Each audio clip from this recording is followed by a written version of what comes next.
En province, la Caisse nationale de sécurité sociale des agents publics de l'État, CNSAP, poursuit sa campagne de sensibilisation sur ses activités et ses missions auprès des différentes divisions de la fonction publique. Une rencontre riche en échanges s'est tenue en présence de son Excellence Madame la ministre de la fonction publique, Mireille Moukawangoï, ce mardi 21 octobre 2025. Dans la salle Sainte-Thérèse, l'activité a débuté par l'exécution de l'hymne national, moment de recueillement et de patriotisme avant le mot de bienvenue prononcé par la chef de division de la fonction publique chargée du personnel actif qui a salué la présence de la ministre et celle de la délégation de la CNSAP.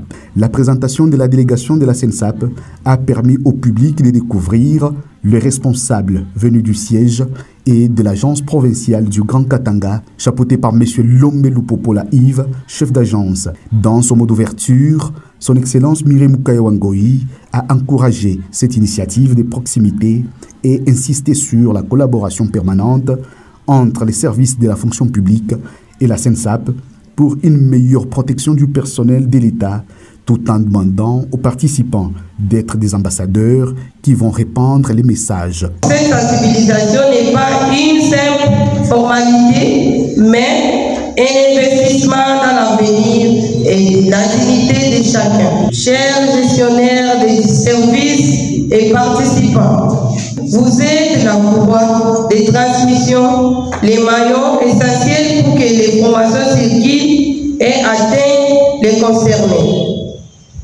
Je vous exhorte donc à faire preuve de la plus grande attention lors de l'exposé, à ne pas hésiter à poser toutes les questions que vous suggérez nécessaires.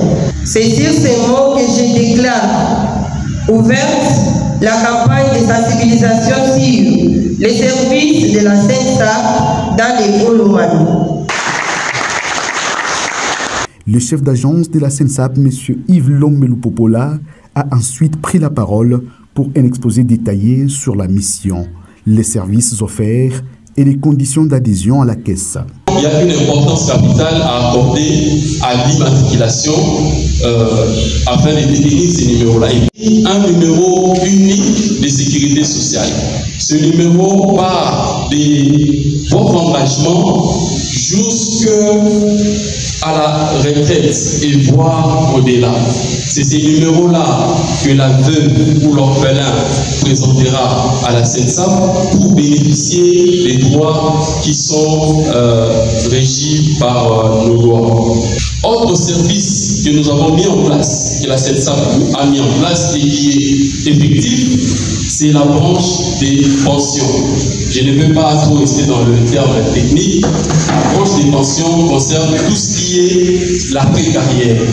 L'après-carrière est due à l'âge, est due à la durée de carrière, mais c'est aussi dû à l'incapacité, à l'invalidité. Il a ensuite répondu aux nombreuses questions soulevées par les participants lors de la séance d'échange. La rencontre s'est clôturée dans une ambiance conviviale marquée par une photo des familles symbolisant la collaboration entre la CNSAP, la fonction publique et les autorités provinciales.